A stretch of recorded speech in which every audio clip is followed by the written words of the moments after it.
R1, R2, R3 be the position vectors of a point P1, P2, P3 relative to the origin. Oh, okay. तो origin O से, अबे O तो काला हो गया, ओ मेरा बेटा काला ही। हाँ सर, हम लड़के हैं काले ही रहते हैं, लड़कियां ही गोरी होती हैं, इसलिए बनो इंजीनियर। हाँ सर, इसे तैयारी कर रहे हैं आईआईटी की, जल्दी जल्दी आईआईटी करें, एडमिशन लें, जैसी कदम रखें 10 करोड़ का पैकेज आ जाए, फिर तो चांदी चांदी है, ऐसा कुछ होता नहीं है। आप कितने भी होशियार, कितने भी बड़े रैंकर क्यों ना हो, जब आप जाएंगे ना आईआईटी के अंदर, तो वहाँ पे पूरा माहौल आपको इस मिलेगा कि अरे मैं तो सोचा था कि मैं बहुत चालाक हूँ, मैं बहुत ज़्यादा जानता हूँ, ये तो मेरे से ज़्यादा जानता है, अरे आईआईटी प्रोफेसर ज़्यादा जानते हैं मेरे से। तब मालूम चलेगा रियल सिनेरियो।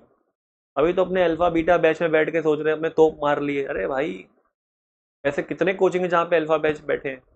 आप यूनिक तभी होंगे जब आपको एक प्लस इंटरेस्ट होगा, जब आपके अंदर गंभीरता होगी, जब आप ज़्यादा सुनेंगे लोगों की बातें और शांत होके अपने ज्ञान को बढ़ाते रहेंगे, तभी आप समझदार होंगे। वरना चिल्लाते फिरेंगे ना हमें सब आता है सब आता है, तो भाई साहब फिर आपको कोई बताएगा भी नहीं और आप मूर्ख के मूर्ख ही रह जाएंगे। चलो ज़्यादा ज्ञान दे दिया क्या मैंने। वेक्टर ओ के हिसाब से पोजीशन जो है वो P1 का, वो R1 वेक्टर के नाम दे रखा है, फिर ऐसे ही उसका नाम दे रखा है P2, उसका नाम R2 वेक्टर है, एंड सो ऑन। ठीक है, देखते हैं। If the vector A1 R1 vector, ठीक है, zero hold, then the similar equation which also hold with respect to any other origin. तो एक काम करते हैं, ओरिजिन को शिफ्ट कर दिया। अगर हम शिफ्टिंग करते हैं, अगर हम शिफ्टिंग करते हैं तो क्या होगा, उसका पोजीशन वेक्टर उसके हिसाब से अगर सोचो, तो भी अगर ये होल्ड होता है तो कौन सी कंडीशन इसके अंदर आएगी। तो एक काम करते, होल्ड इसको शिफ्ट कर दिया और इसके डिस्टेंस को मान लेते हैं कि मॉड ए। ठीक है, नाम वेक्टर ही दे दो, इसका कोई फर्क पड़ता नहीं है, ये तो कांस्टेंट है। तो अगर मुझे इसके हिसाब से देखना है, इस नए ओरिजिन के हिसाब से देखना है, ओरिजिन शिफ्टिंग के हिसाब से देखना है कि पोजीशन वेक्टर P1 कितना होगा, तो मैं काम करता हूँ, नाम दे देता हूँ R1 वेक्टर। फिर मुझे इसका भी नाम देना है, तो ये हो जाएगा R2 वेक्टर, मतलब डैश लगा दो। ठीक है, similarly for P3, similarly for P2। अब मुझे रिश्ता निकालना पड़ेगा कि R1 R1 डैश में क्या रिलेशन है। तो अगर मुझे यहाँ जाना है O वेक्टर से O डैश वेक्टर जाना है, तो मेरे पास एक रास्ता है, या ऐसा कर लूँ मैं कि मुझे अगर यहाँ पहुँचना है, मेरे पास एक और रास्ता भी है कि वेक्टर ए चले जाता हूँ, ओ से ओ डैश जाता हूँ, और ओ डैश से R1 चले जाता हूँ, R1 डैश।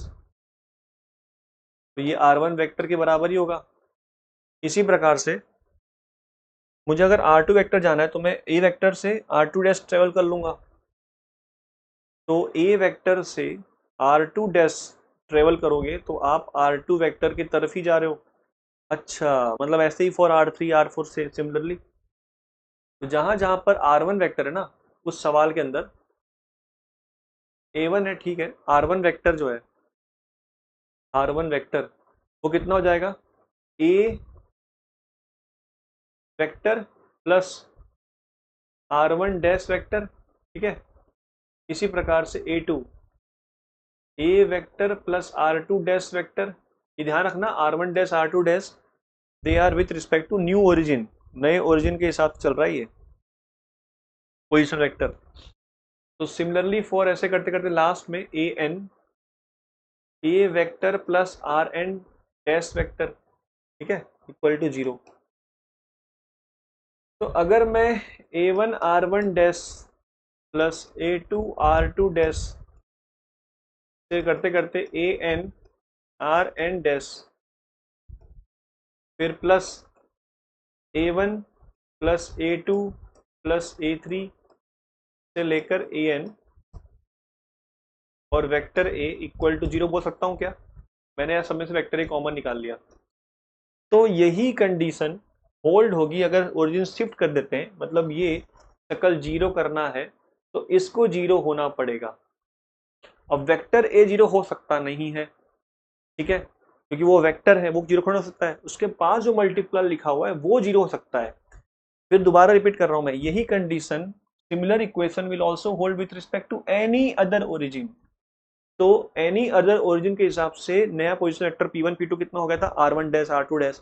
तो अगर इसको दोबारा जीरो करना है इसको, तो इसको जीरो होना पड़ेगा, और ये जीरो तभी होगा जब इसका कोएफिशिएंट वेक्टर ए का मतलब A1 plus A2 plus A3 से लेकर AN जीरो हो जाएगा तभी।